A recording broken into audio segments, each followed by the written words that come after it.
How is everybody doing? And welcome to Jabberpack. I am Alex, And I am Rogue. and today we are fresh off the press of having watched Zootopia 2. No, not in theaters. We had to wait till it comes out to streaming, like commoner hooligans that we are. So, No, we're just cheap. hey, Let's be honest, we're just cheap. but Theaters Disney, are too expensive. they get their money from us either way, so. True. But there's some irony again. I think I mentioned it in the past that we basically live across the street from a movie theater, yet we rarely go to the movies. Not that we wouldn't if we could, but that is neither here nor there. Here is us talking about Zootopia 2. I mean, I can't say we just watched it. It's been, what, 30 minutes? Something like that. Okay, so Close yeah. enough. So lots of time has gone by for us to sit and ruminate and think about this lovely movie. And so we thought we'd dive in and say what we think. I'll let you go first. Okay, very good. Well, for those who haven't seen any Zootopias, I guess spoilers ahead for sure. We're not really going to recap the first movie. Bunny becomes a cop, saves the day. Boom. Well, no, you gotta be more specific. But he becomes a cop, teams up with a fox criminal, saves the day. There Yes. you go. you gotta include the fox in there. Alleged criminal. He was a con artist. Oh, I guess. They make that very clear. Oh, and he was guilty of felony tax evasion too. So. Yeah, they make that very clear. How the heck he became a cop when he was guilty of felony tax evasion and didn't, reconcile that? I will never understand it, but that's a topic for a different day. Well, it's a different world in these movies, especially in the second one, and they make it very clear that they notice and prosecute some crimes and completely ignore others. So, we won't delve too much into that. That's a whole lot of headache to get into. yeah, but the second one's interesting, of course, because pseudo premise. Somehow, even though they're both cops, Judy and Nick get they become fugitives by looking guilty of something that they are not, and hijinks ensue. Specifically, even though racism was supposedly erased in the first movie, everyone hates reptiles in this movie. It's speciesism. Right. Whatever.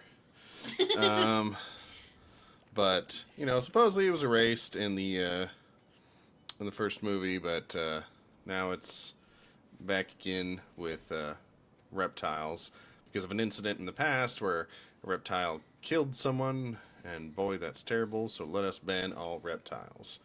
Now, I will say there's a little bit of hypocrisy in that, not hypocrisy, that's the wrong word, but with,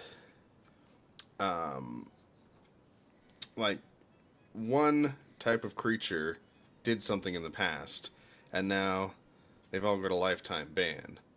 I mean, dang, that's harsh. I mean, it comes to light a little bit of why that is to a small extent, but in the first movie, everybody was getting mad at predators for the longest time, but they were still allowed to live in the city, even though they were attacking people. Story for another day.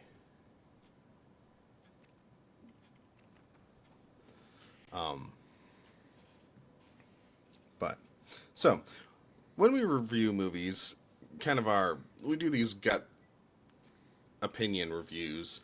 We have a little bit of a list we go through. Basically, the main premise is we're talking about the best aspects and the worst aspects. Now, worst is probably a bit of a mean word because some movies, don't have things that are terrible about them, but they might have things that could potentially be improved, or maybe they have things in them that they should have taken out. So that's kind of our focus. You'll have to bear with us because the names of some of these characters, we've got a list in front of us, but might take us a second to remember who's who now and again, because... Yeah, and let's just be honest, some of the names are just weird. Well, upon researching the names from the movie, apparently half of them are puns based on the cameo celebrities who played them. So that's nice. At least I can admire the creativity there. Oh no, I mean I am. My humor is 99% cheese, so I can appreciate a good pun more than anyone, I think. But you know, on we move. So now the first thing we usually talk about is the best character in the sense of being the most well written character. Not necessarily like, oh, this is the greatest character of all time or my favorite character, but this character just has the most depth and intrigue about them. So, I don't know if you have anybody in mind, having just watched the film, because our opinions could change in an hour for all I know. Because sometimes you forget certain parts of a movie, and then you're like, oh, wait, there was this, and so never mind. So, this is just live at 5 after seeing the movie. Yeah, no, for me, if out of a hat after just watching the movie a little bit ago, for the best character, for me, as basic as it sounds, I would say Nick and Judy. Go figure. I mean, two main characters, but the amount of growth they go through in the movie, as well as giving a little more depth to each character than they had in the first movie, I think they did really well in Zootopia 2. Well, sure, because even though Judy has this nice little speech she gives at the end of the movie of, okay, the world isn't perfect, we have to keep trying, cue Shakira song, it did have a little bit of a happy ever after fluff feeling to it. So I agree that it was cool to see that even characters who work well together or worked well together in the first one and get along good, respect the heck out of each other, still have massive issues, especially in regards to their communication. And again, as boring and generic as it is, I would agree with you because the movie, basically, you spend more time with them than anybody else. Obviously, they're the main characters, so it might be a cheap shot, but I think I'm going to have to agree with you on that one. Just because, showing a character's weakness is a double-edged sword. You can either make your character look really wussy, make your characters look really dumb, or if you do it right, you make your characters grow and your audience can appreciate them more because of it. But people have mixed opinions on where you draw that line. Yeah, but for me, I guess my biggest thing, which is why I really appreciate how they did it, is with Nick and Judy. Throughout the movie, to me, they become more relatable because of how they showed their character weaknesses. They became more relatable as characters, as individuals. So I really appreciate it, especially with it being a kids movie. Yeah. Well, It's a kids movie, but they definitely hit some of the nails specifically for adults. Well, it's what I would call a kids asterisk movie. It's a movie that's marketed mainly for kids. That the rating is safe for kids, but they throw enough writing in there that adults will exclusively appreciate, that they can enjoy it just as much. Or, best case scenario, you're a kid who watched the movie and enjoy it, and then you grow up and there's more you appreciate about it as time goes on. And I know as an adult watching shows like Animaniacs, there's a lot they got away with that's incredible that I appreciate much more now as an adult. So yeah, we're talking late 80s and 90s. TV and movies get away with a lot more in the 80s and 90s than they could today. Yeah, that's fair. Mind That's you, fair. there are some movies today that are trying to challenge that. Yeah, So like I'm gonna guess Zootopia 2 is rated PG. I don't remember. I mean, I don't care, but it is rated PG. yeah, I would have thought so. It's rated PG, but it shouldn't be. I mean, it's not that bad Well, when it comes to. But ratings are stupid, so. well, yeah. There's PG, and then there's 1980s PG. Uh, PG meant a lot more in the 80s than it does now. I mean, I think even Inside Out is PG. I think most movies are rated PG unless they're like little kid movies. Yeah. No offense to. I'm not trying to bash on little kid movies, but let's be honest, people. Things aren't that bad. Well, it's like they've dulled down what PG means because they're too worried if they rate a movie G and there's anything in there at all that's offensive, then people are gonna. I mean, I guess they just get mad at the who is it? The MSRP? What the heck is the? Whoever rates movies, we'll just put it Yeah. that way. Whoever rates the movies. So, nobody wants to get sued because hooray, it's America. What can you do? But none of that's important. But do you have a guilty favorite character who's maybe not the best written character, but for some reason you liked? I guess, or characters that stand out. I like Gary. The Snake, I like Gary the Snake. Gary the Snake. Gary the Snake. Though I will point out that if he's French, that would be pronounced de Snake. Just saying. E in French makes the sound. I don't think he's French. I know, but it's a Sure French last name. I'm pretty sure he's not French. His ancestors might have been French, but I'm pretty sure he's not French. Oui, oui. I mean, okay, spoilers for anybody who hasn't seen the movie. One, you really should. It's on Disney Plus. It's worth watching. But Gary's just so wholesome. Yeah. He's so wholesome and cute. And I'm not the biggest fan of snakes, but you can't help but fall in love with Gary the Snake. He's just so cute. He's just lovable. Yeah, go to the Disney store and buy a plush now. Even though Disney stores are getting harder to find. I'm not going to Disney. Just go to a Disney store to buy a plush. I'll find it on Amazon. Another multi-billion-dollar. We're not here to discuss that. But Talking about the movie. yeah, I mean, I have a couple characters that were stand out to me. I guess like you said, the wholesomeness of Gary really spoke to me, just because while he's the one who kind of starts all of these things happening, which means he's technically breaks the law, I guess, because does he? I'm trying to think. Well, I don't know Zootopia law. But, I don't think he broke any laws because snakes aren't banned from Zootopia. You just can't find them in Zootopia. They were hiding out. well, yeah, but I mean, he stole a thing, so there's that. Oh, true. So theft.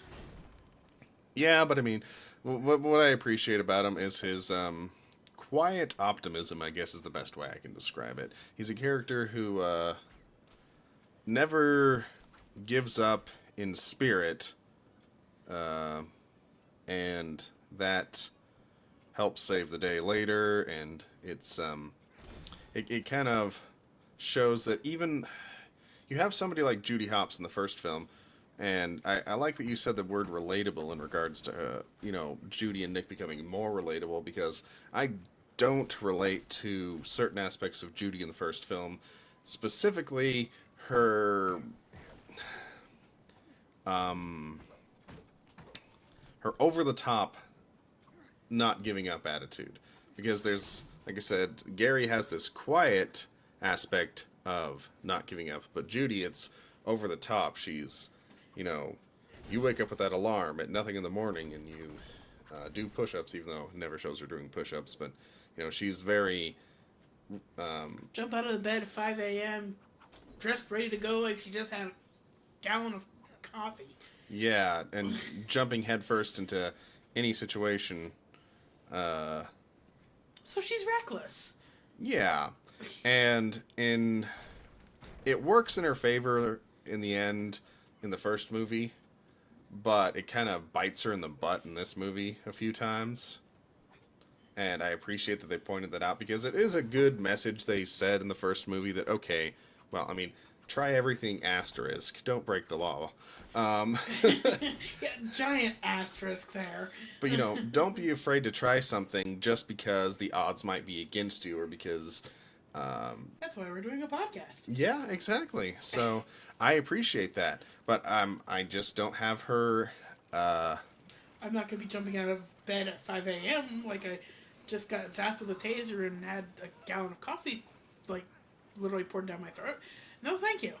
Yeah, so because of that, I sympathize with Gary a lot because he even calls out Judy once because yeah, her attitude is okay. We have to over prepare. We have to make sure we know exactly what we're doing, and this is where we're going, and this is. And he's like, you know, calm down, chick. We got this. He's a very kind of go with the flow bit of personality there compared to her always having to have a plan scheduled. Everything has to be in order to work type of personality. At the same time, she makes reckless, off the cuff decisions that Yeah. endanger herself, the public, her partner. Everybody. Yeah. Now, one thing I noticed and I don't know if they did this on purpose, maybe I'm reading into it too much, but in a lot of the trailers for Zootopia, they selectively showed clips of Nick and Judy referring to each other as partners, while also, I mean, they never wear a uniform through most of the movie.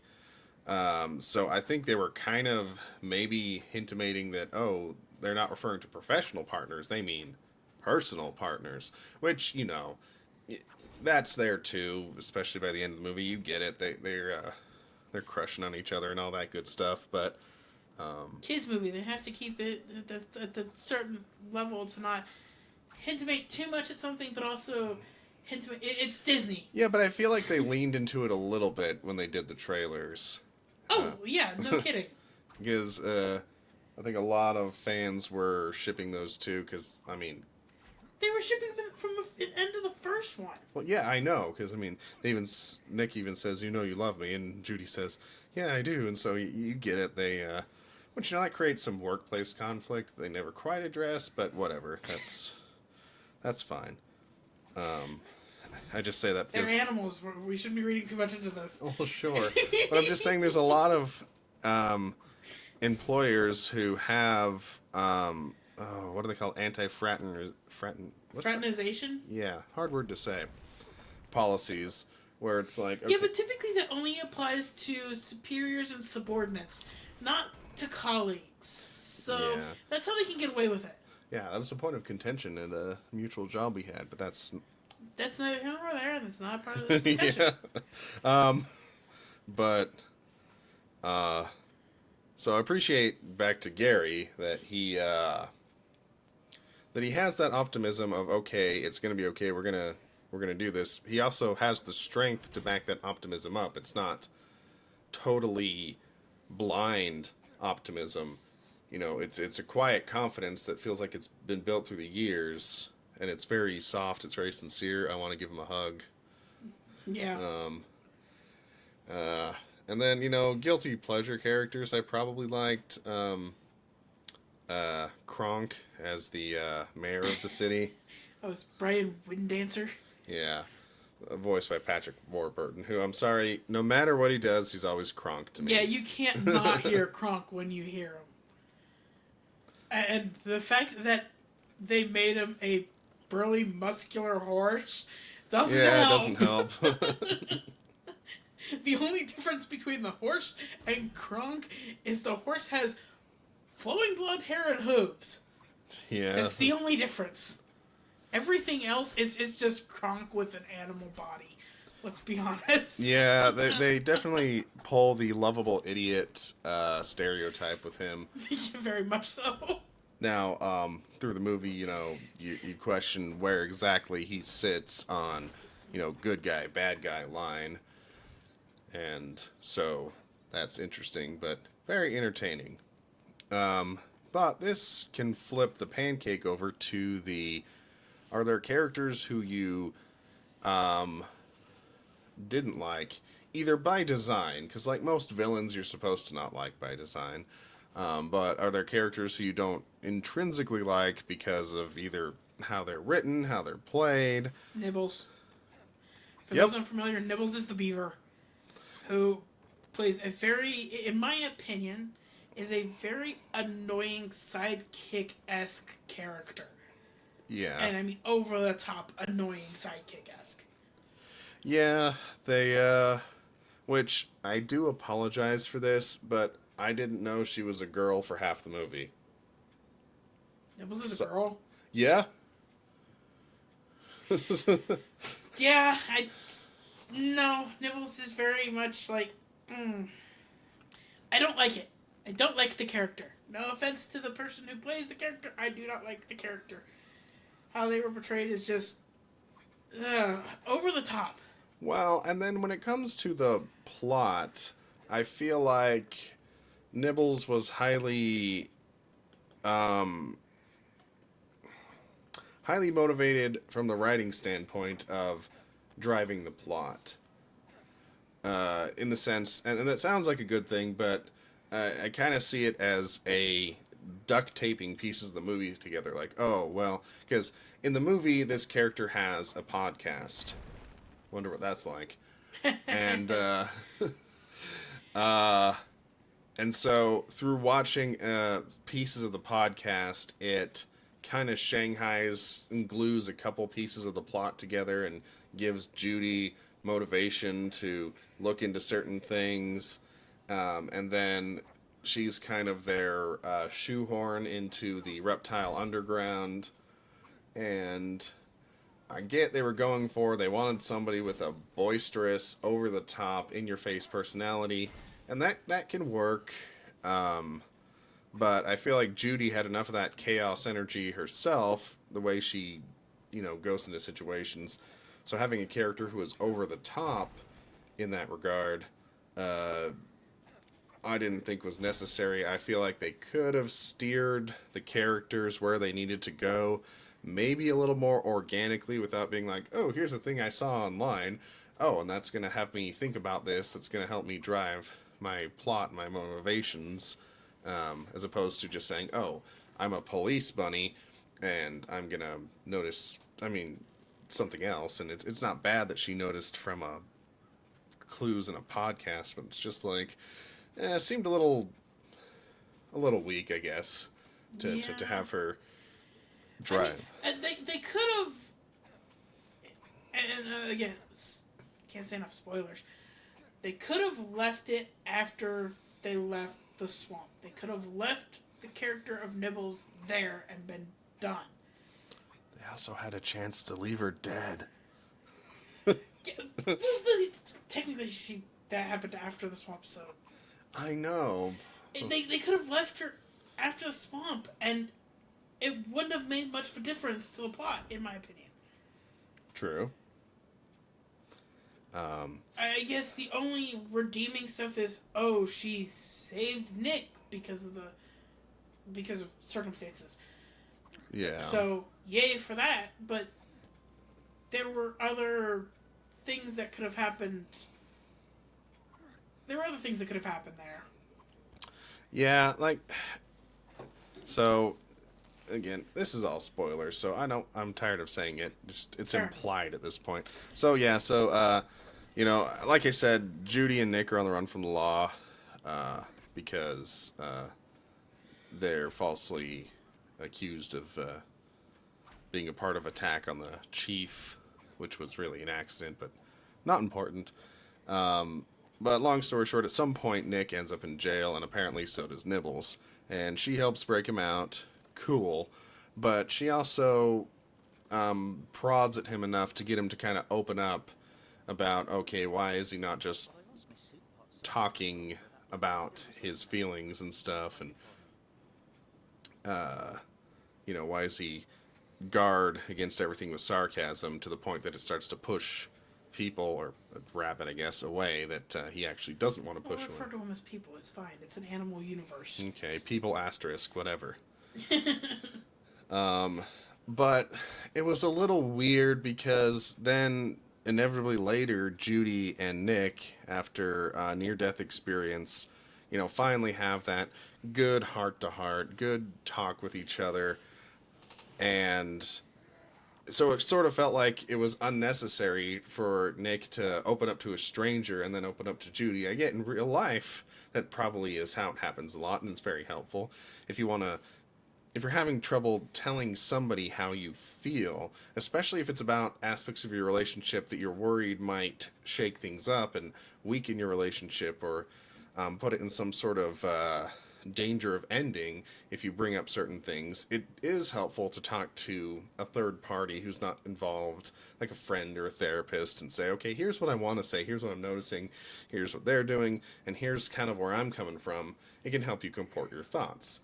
But for a movie, characters can be magic and have a speech in their pockets, which is a problem I have with Mirabelle, but that's another movie. We'll discuss that one later. Okay.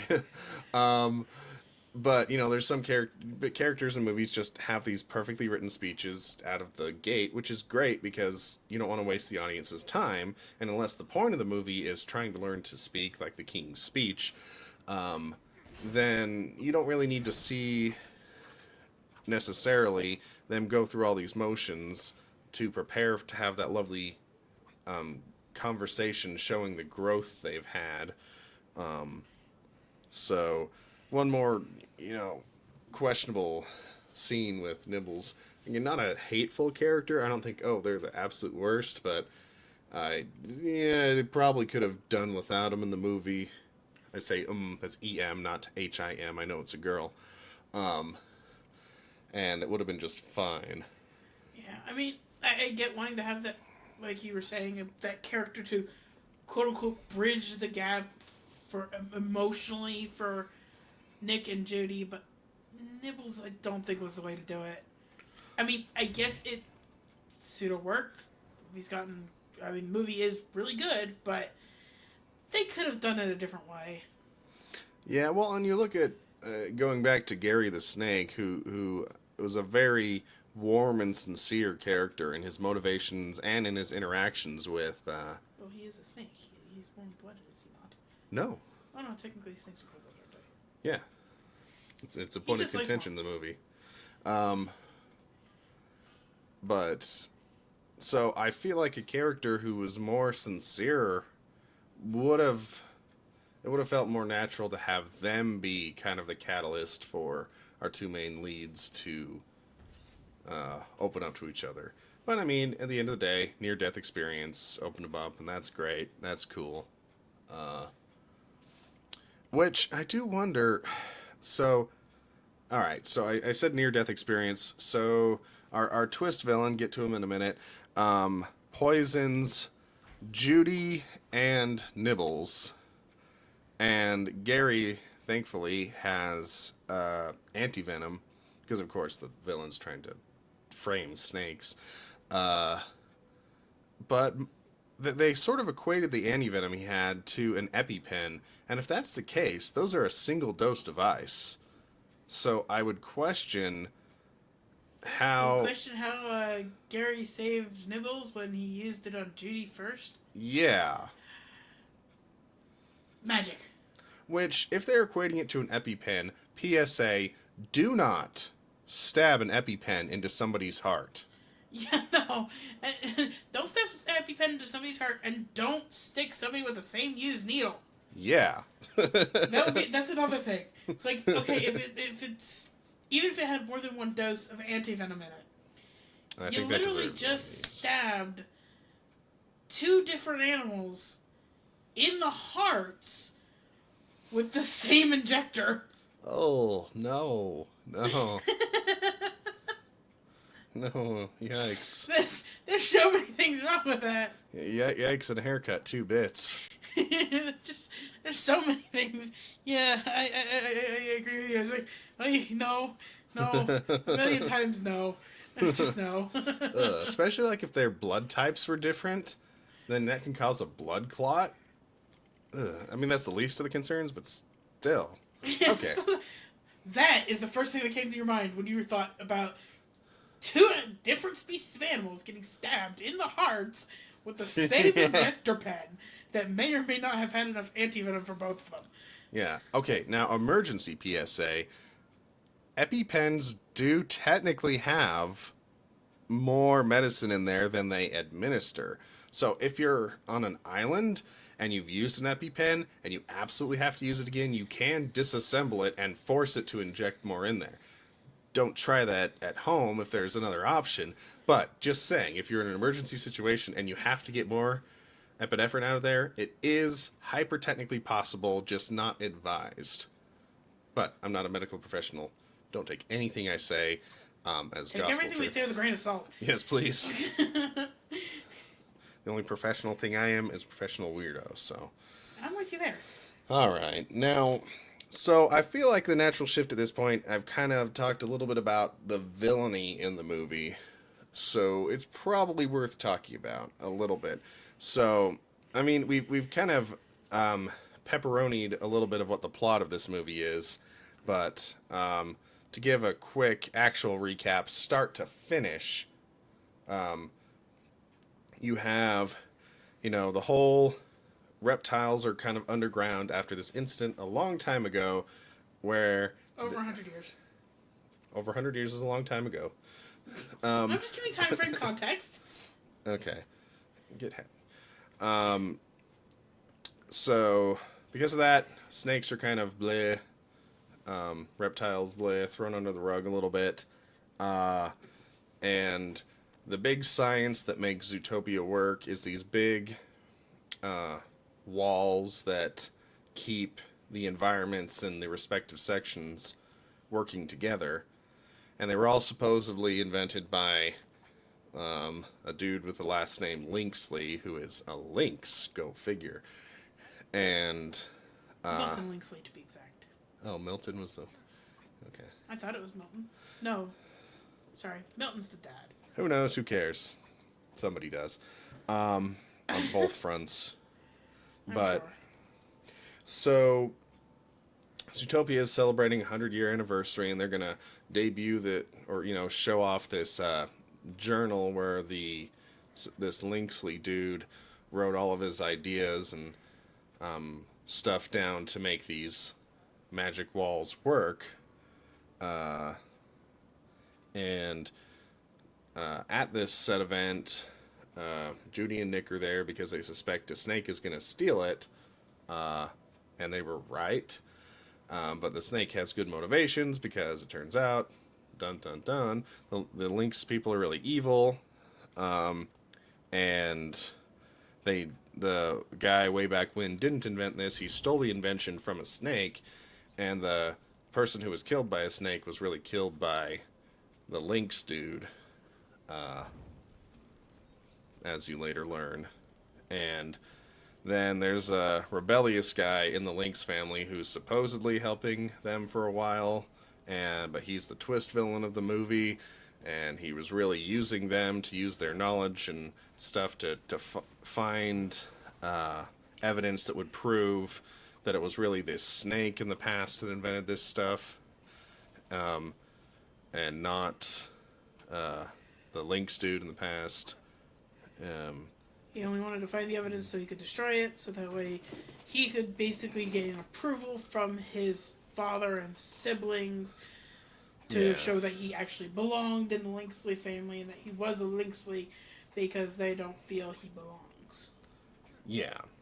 So when they're at the point of they're at a crucial junction, that's when he turns on them and stabs Judy with a snake poison pen, stabs Nibbles with a snake poison pen, and tries to stab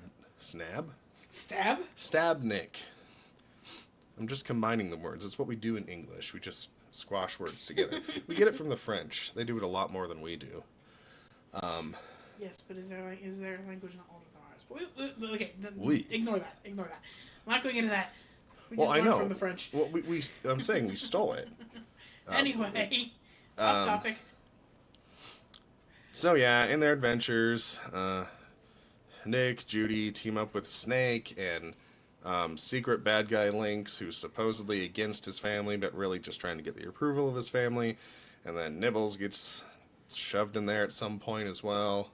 But, you know, everything ends up okay. They get the misused EpiPen, or anti-venom pen, and they're able to stop villain, find evidence, save the day. Everyone is happy. So, after that brief overview, there's several layers of villains in the movie, I guess, because you have your, you know, at the very, very beginning, you think, okay, maybe the snakes are the villains, but that doesn't last long. You quickly learn that this Lynx family is very power hungry, and part of what they're trying to do is expand the tundra region, which would further squash where a lot of the reptiles have. Conglomerated? Yeah. So, you quickly learn the Lynxes are evil. But then, you know, your second villain is the twist Lynx that you think is on the good guy's side, but then he's on the bad guy's side. Then you kind of have Mayor Cronkhorse, who is working. It's very clear that the Lynx family helped get him into power, and, you know, so he's basically under their thumb and doing what they say, but by the end he turns a new leaf and fights for the good guys, and all is forgiven, I suppose. We'll touch base on that in a minute. I've got some thoughts on a couple of things there. Yeah. So we both sort of touched that Nibbles wasn't our favorite character. So a lot of these villains were designed to hate. So it's easy to also say some of them are unliked characters. I can't say you know, I didn't love any of the villains, but I didn't hate them from a standpoint of, like, they're tough to watch kind of villains, I suppose. I hated them because they were evil, but I did Right. like the characters themselves. Right. It's not like, oh, this villain was either so poorly written or too over the top evil to make them watchable. They do their job. They villain. They get the villain done. I mean, the only one I would say I have any issue with is Paulbert, the Yeah. good guy turned bad guy, or bad guy in disguise type villain. Right. Because by the end of the movie, they did him a little dirty there by making him completely psychotic. Right. They pulled a Hans from Frozen, which is where the plot demanded a twist villain, so they Hans from Frozen's another story in itself, but Yeah, I don't even know if I compare him to Hans, because with Hans, they turn him villain, but they don't turn him psychotic villain. Because, I'm sorry, I used the reference during the movie, and for those who have seen it, congratulations, you'll get the reference. They didn't need to pull a Shining like they did. Huh. They turned him way too psychotic, in my opinion. Yeah. And I feel like they could have made him a more intriguing villain character, even if he didn't go from good to bad to good, which, you know, could have been nice to see, to be somebody who, you know, shows their true colors, but then, you know, maybe their actions turn 180, but Disney, you know, is under a fire for making some crap villains, so maybe they wanted to make one that was a little more nose to the grindstone. But his motivation, I think, is what makes him, is the only interesting thing about him, because a lot of people have experience of coming from toxic relationships, whether it's romantic or in their family or in their workplace, where no matter how hard you try, you're never going to fit in or feel good enough for a certain group. I come from my extended relatives, not my nuclear family, but, you know, my family's the black sheep of my extended relatives. And so, being in that situation, I sympathize that it's very difficult to feel like nothing you do is going to be good enough in the eyes of a certain group you want to be a part of. But wanting to be a part of it ends up being the most toxic thing of all. And the biggest thing you can do to grow out of that is to realize, oh, I don't need to be part of this group. Because if nothing I ever do is going to be good enough for them, then why am I seeking their approval in the first place? Well, and I do appreciate that Disney tried to play on the possible redeeming arc there. And then it was like they tried to play it for a whole 2 seconds, and then just said, nope, we're forgetting that. Yeah, and like you said, they go full Shining Psycho at the end.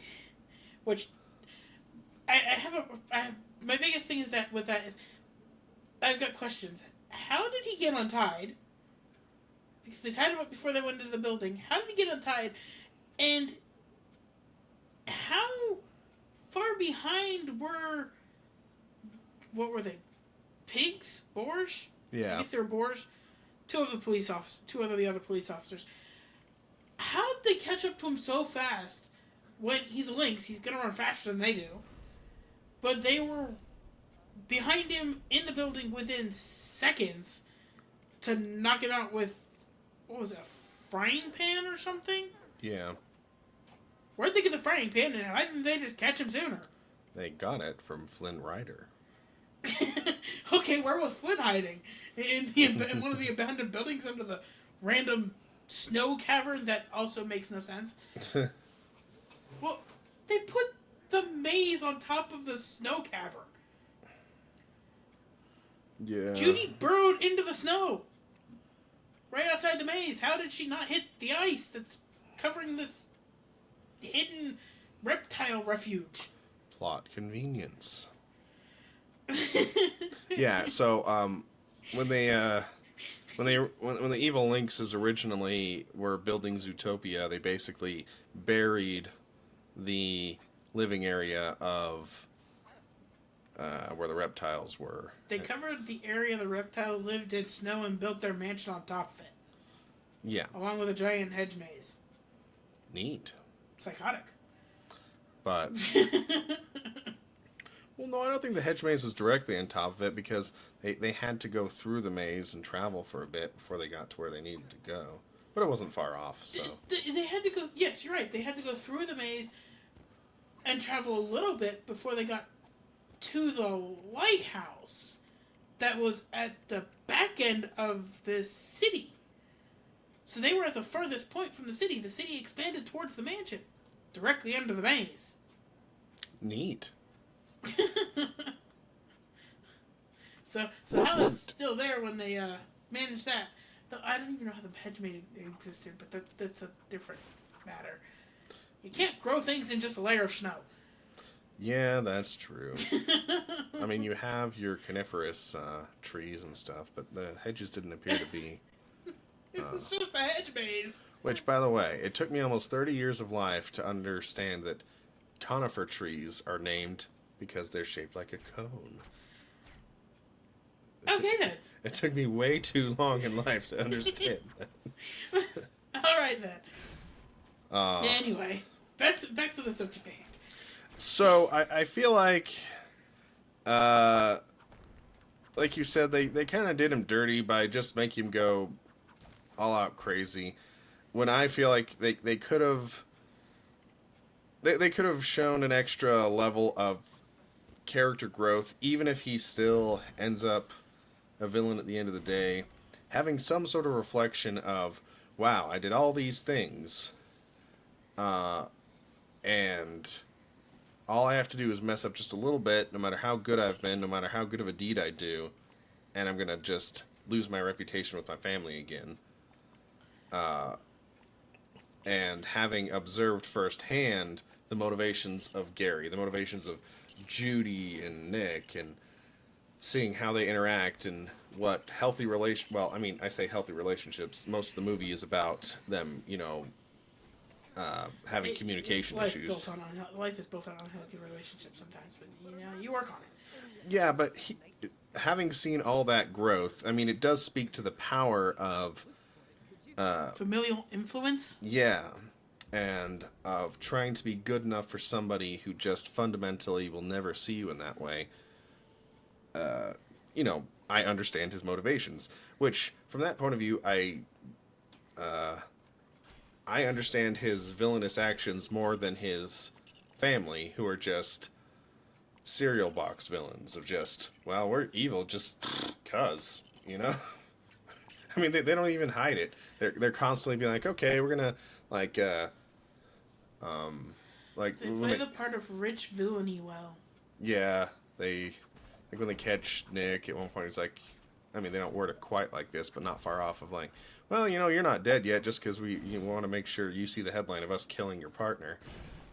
Like, they're just so blatant about it.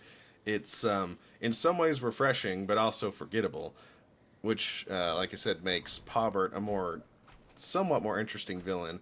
But they didn't quite do what I really would have liked, which even if he stayed a villain, if he would have at least had some kind of reflection of, dang, I did all this basically for nothing.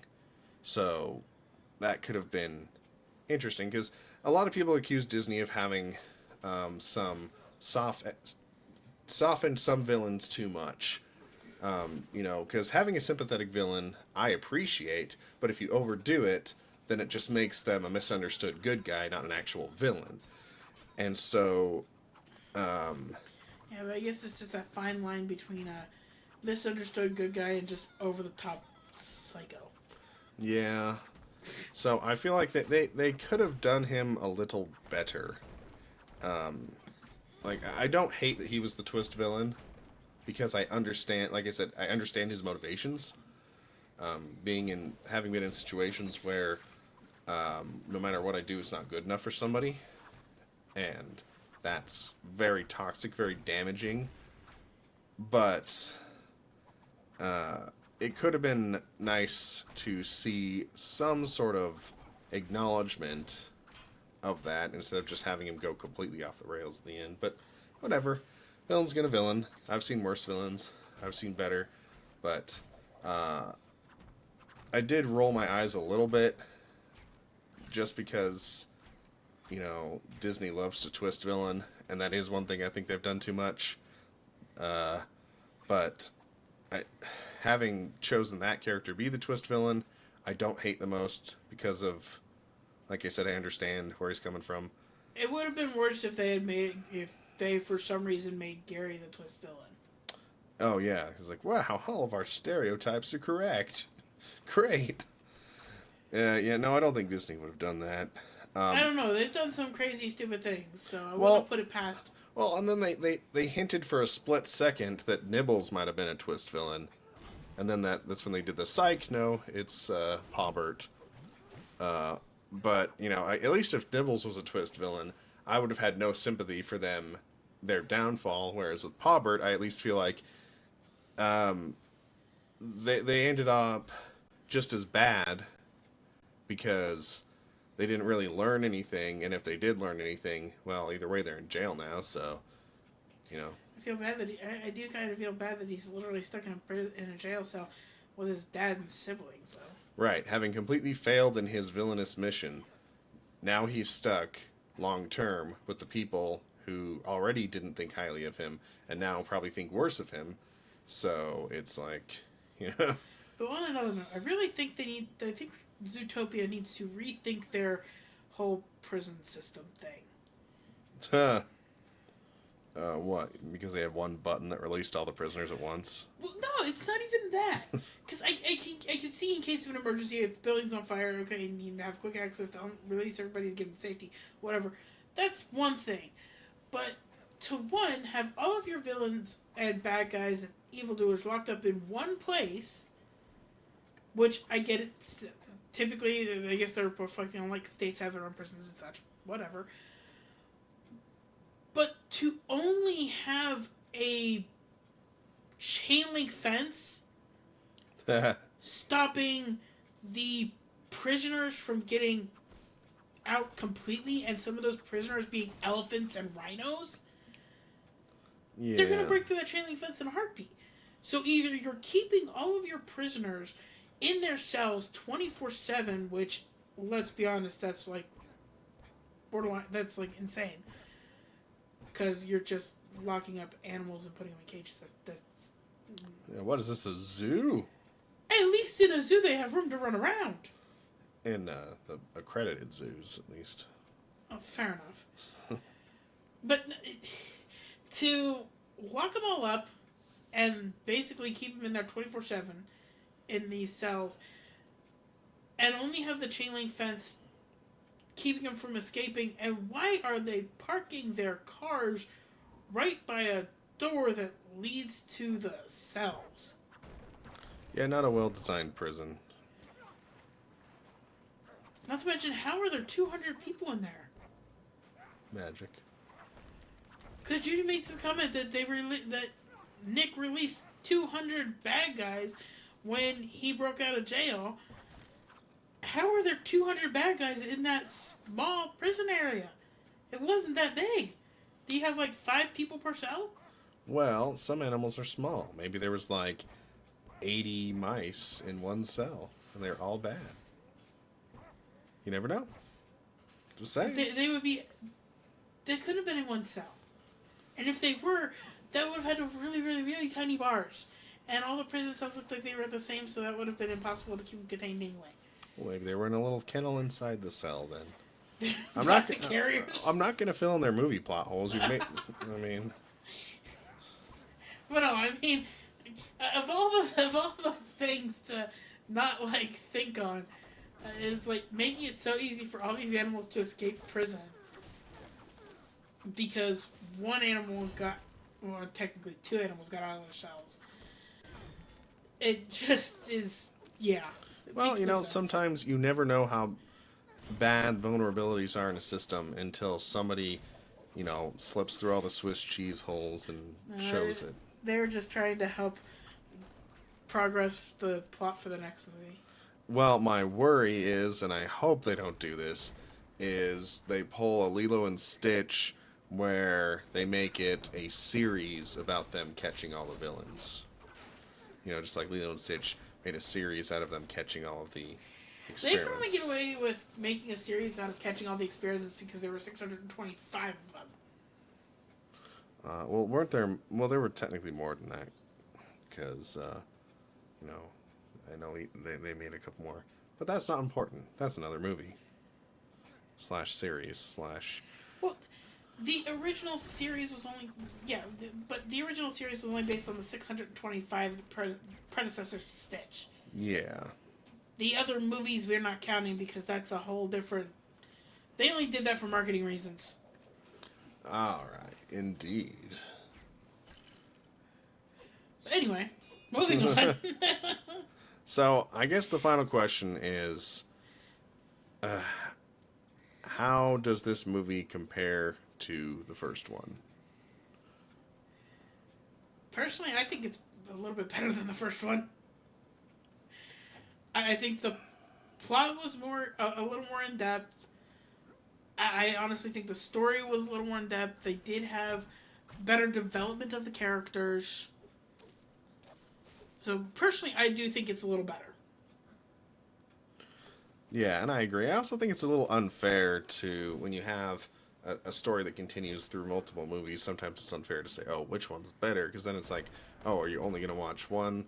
Well, no, I'll still watch both of them because I liked both of them. But I did feel like they dug in a little deeper on the second one. And I also appreciated that it felt bigger geographically. Because in the first movie, you see Judy travel to Zootopia's center, center of the city, which is the metropolis part of the city, outside of all of, well, I say outside, it's inside of all of these, this ring of environmentally controlled habitats. But this is the first time you actually get to spend more than a few minutes, because the only one you saw was like, in the first one was the rainforest district. You saw briefly for one scene. But in this one, Well, no, you saw Rainforest District and you saw the Ice District too. I believe it's called Tundra Town. Tundra Town. Thank you. But no, you saw Tundra Town too, or as well, because that's where they followed the limo to. Yeah, that's true. So you saw Tundra Town and you saw the Rainforest District, but those are the only ones you saw, aside from the main city. Yeah, where, and even at that, the parts of the towns they were in were still very close to the city center, so they weren't far off from the urban environment, where here you actually got to see some more, dare I call them, sweeping landscapes, and interesting environments, and I appreciated that, because, they tout about, oh, here's these amazing places we have in this city, but, you really got to see some of them in more depth in this movie, so that was good. But that didn't detract from the first one. It's not like, oh, the second one's so good, the first one's mediocre. Now they're both really good movies, but I do think that I did like the second one a little bit better, just because it didn't. I mean, there's some repeats to an extent, like, okay, in the first movie, everybody was speciest against predators for a while. In this movie, everyone's speciest against reptiles from the beginning, which it's weird having everything happened in the first movie, how even characters like Judy and Nick don't necessarily bat an eye for very long to that being just a well-established fact, which is kind of crazy. Well, I mean, I agree it's a little crazy, but at the same time, because of how they did it and led up to it, it was clear that nobody'd seen reptiles in years, in decades. Because, again, the incident that drove the reptiles away was 100 years ago. Yeah. So nobody in the current lifespan, or typical lifespan, of a Zootopia resident would remember seeing reptiles. So it's not, to me, it wasn't too off the cuff for them to not really think twice about it, because it's one of those, if it's not something that was around when you were growing up, you wouldn't acknowledge it anyway. Yeah. So I can't say it's too shocking that they don't think about there not being reptiles in Zootopia. But it's also not too dissimilar from, Judy wasn't living in Zootopia when she was first introduced. She was living outside of Zootopia. So the idea that there are animals outside of these borders is something that is established as a possibility even in the first movie. Well, yeah, and it's a cultural narrative talking about what are we accepting as just well-known facts, and of who belongs and who doesn't belong and why. And most of the time it's based on, misunderstandings, history written by biased individuals and things like that can paint an unfortunate picture. So my point in saying all of this was to say that even though there's a little bit of repeat in there, it didn't feel like a complete repeat. It felt like it took off right from where the other one ended and grew, whereas some sequels, they take like 10 steps back and spend half the movie reestablishing where they had gotten to in the first film. An example of that is National Treasure 1 and 2.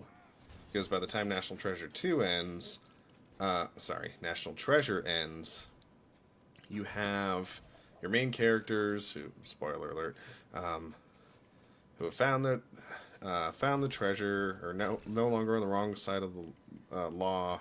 Prospectively, they never really were, but the FBI is no longer after them because now they understand everything that was going on, and they got a kickback from the treasure. So everybody's kind of in this happily ever after. The Nicolas Cage and girl get together, and hooray!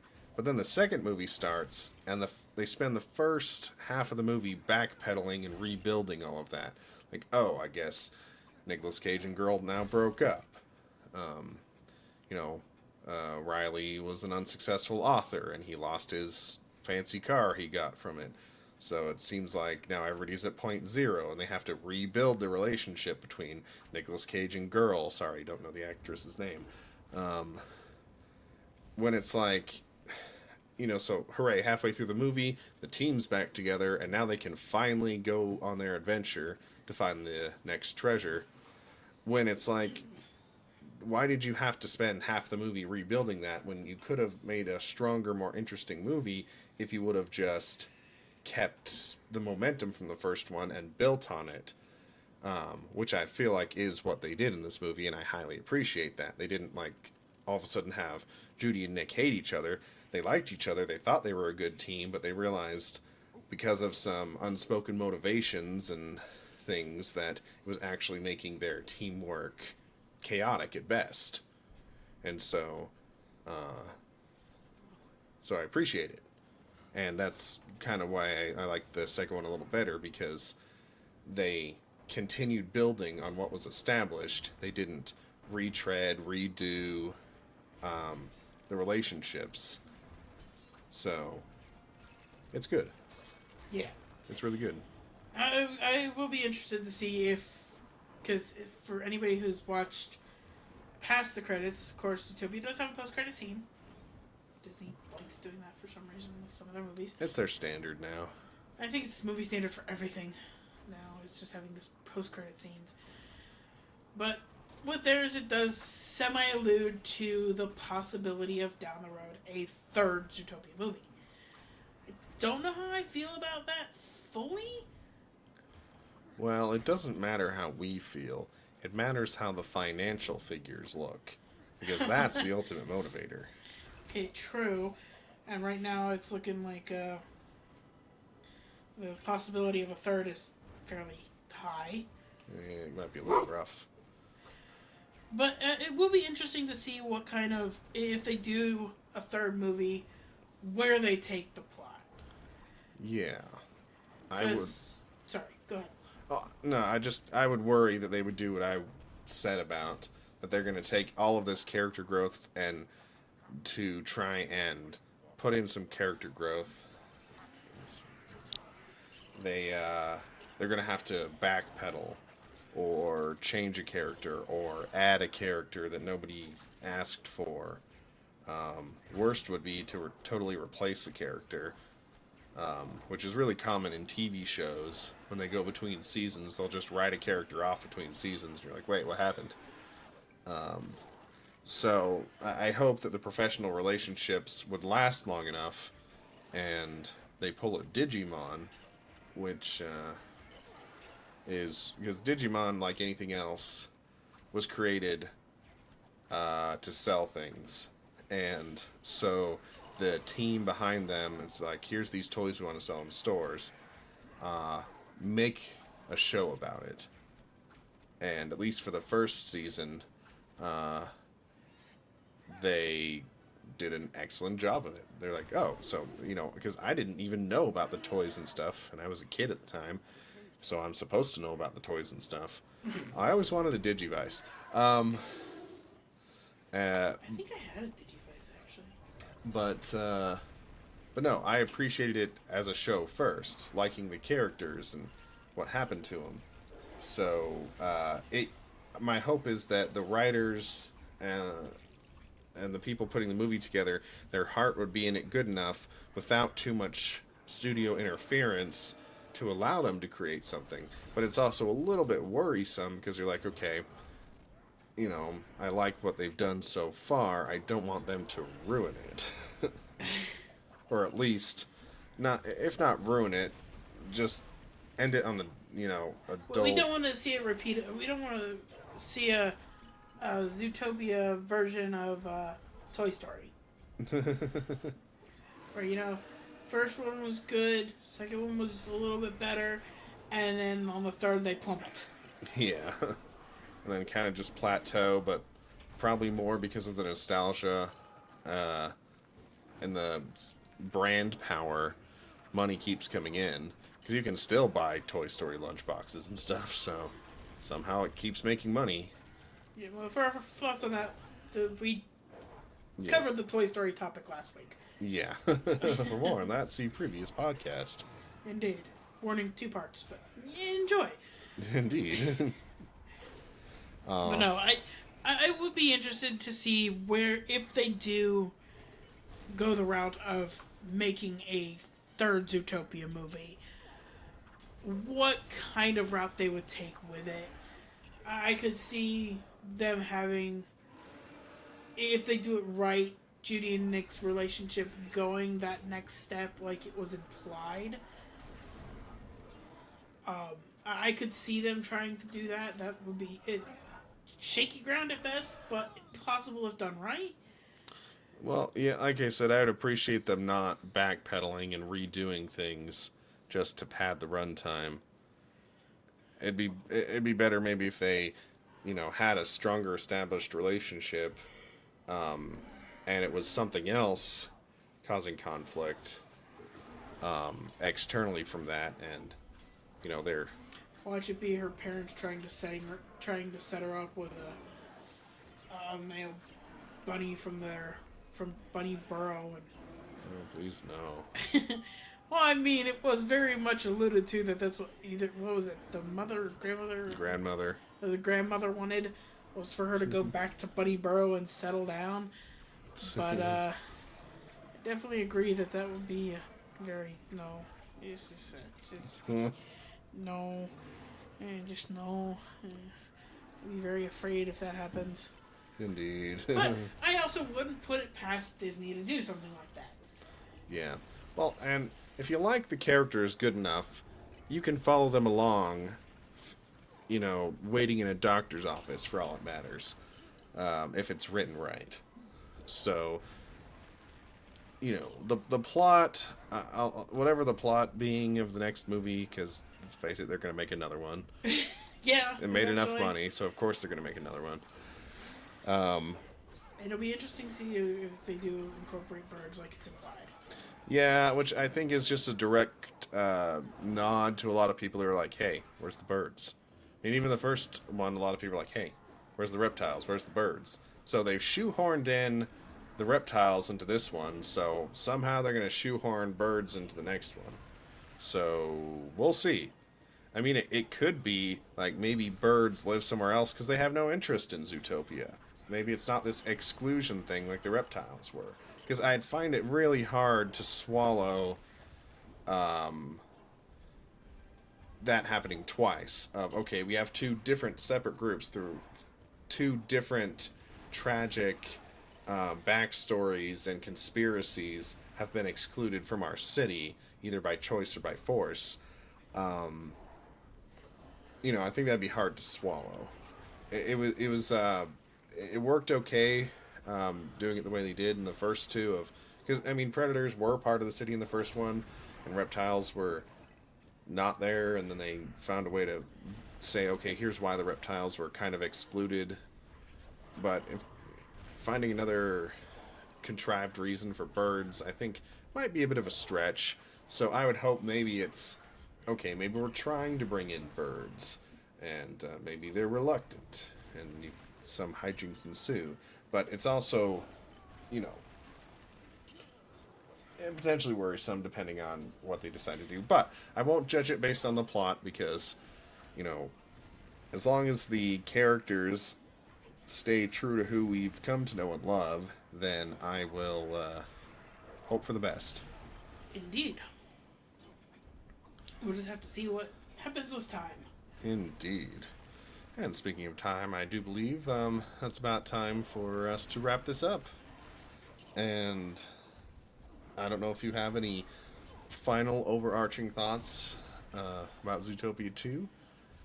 I think we've covered everything, and then some. Yeah, and I'm going to think of all the best things I could have possibly thought to say of 5 minutes after we're done with this, or maybe tomorrow. But for now, I feel like I said my piece. I'm happy with it. And I would highly recommend the movie. I definitely would recommend it. It's a really good. It's a really good watch. I mean, it's okay. Now I gotta look. I gotta see the runtime. Okay, so it's about a 2 hour movie, but Yeah. honestly, if 2 hours on a Friday night or on the weekends, definitely worth watching. Yeah. Definitely worth taking the time out to watch. Well, I'm glad we took the time to watch it today, and hope you've enjoyed us kind of trawling through it with our gut reaction. Not really as you know, contemplative as some of our other movie takes that we're jotting down notes for a few days about what we wanted to say. This is literally just right off the cuff. Yeah. Sometimes the best thoughts are right off the cuff, so. Fair enough. But I enjoyed the movie, and I hope any of you who have seen the movie enjoyed it as well. And if you haven't, I hope you do, and you do enjoy it. And even if you don't, well, hopefully at least... That's okay. Yeah. Because what a boring world it would be if we were all the same and had the same opinions. Indeed. But until next time, I hope you join us bark next week. I am going to segue before you give the full outro to that. Relax, it's nothing bad. I just wanted to cut in with a little notice that as of today, March 12th, yes, that means it's dating this podcast, March 12th, 2026, a book that our wonderful Alex/David Moeller narrated is finally out on Audible. Woohoo! It is called The Conspiracy Within by Sean Mackey. And I will tell you, yes, it may seem that I am biased because, partner narrating book. It is a fantastic book. It is absolutely wonderful. It is very well written, very well narrated. Ha. But for anybody who would care to give it a read, give it a listen, the audio version is out on Audible, as well as any other place associated with that. I believe it's on Apple Books, maybe. I don't remember all the places it got distributed, but I know it is on Audible. You can purchase it even if you don't have an Audible description. The book is also available for order for physical copies. You can order it through Amazon or Barnes & Noble, also available at Walmart, and it is also available on Kindle. Yeah. Which is where I read it many, many, many times. Well, you narrated it. You kind of have to. Well, I've read it on Kindle and the hardback, so definitely worth checking out for all those who enjoy a good story. Yeah, it was quite the experience to to read a book, or record myself reading a book like this. This is the first. Bizarrely enough, it's what got me into narrating audiobooks, but somehow wasn't the first one published. So that's a little weird, but so it's good to Timing issues. For anybody who understands the difference between reading a short romance novel and a good long mystery thriller type novel, sci-fi thriller mystery. Yeah. Don't know how you classify it, but for those who know the different genres, know it can take a while to read through a mystery novel versus a romance novel. Yeah. So it's been a very long learning journey, and I feel proud of having completed it, but at the same time, exhausted from it, because it's definitely not a one-shot go. There's probably some pros out there that can more or less do something in one take, but I don't even think professionals can do it in one take. They have, there are professionals who literally make videos of them recording who have to do 3 or 4 takes for some lines because they are either saying, "What the heck did I just read?" or they're laughing too hard at it. Yeah. And to any prospective authors out there,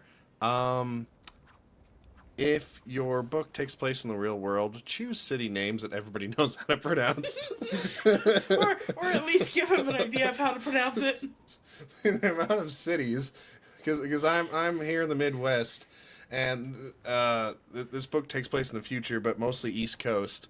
The amount of cities I had to do corrections for because I pronounced them wrong, even having looked some of them up, so I thought I knew how to pronounce them right. Apparently not. So, that's a thing. So, yeah, if you're going to write a book, be nice to your audio narrators and maybe give them a cheat sheet or, send them an audio file. Pronunciation list. Yeah. Because I guess fantasy books are no better because they'll have them. Fantasy books are made up. You can't do anything with those. That's a whole different topic of discussion. We won't go there. Yeah. But anyway, if you feel inclined and you'd like a future sci-fi suspense mystery novel, then definitely check out The Conspiracy Within by Sean Mackey, either reading the book through Kindle, physical copy, or if you're so inclined to listen to the audiobook. It was a lot of fun, a lot of frustration, but a lot of fun. And yeah, that would be super. So I believe now with that, all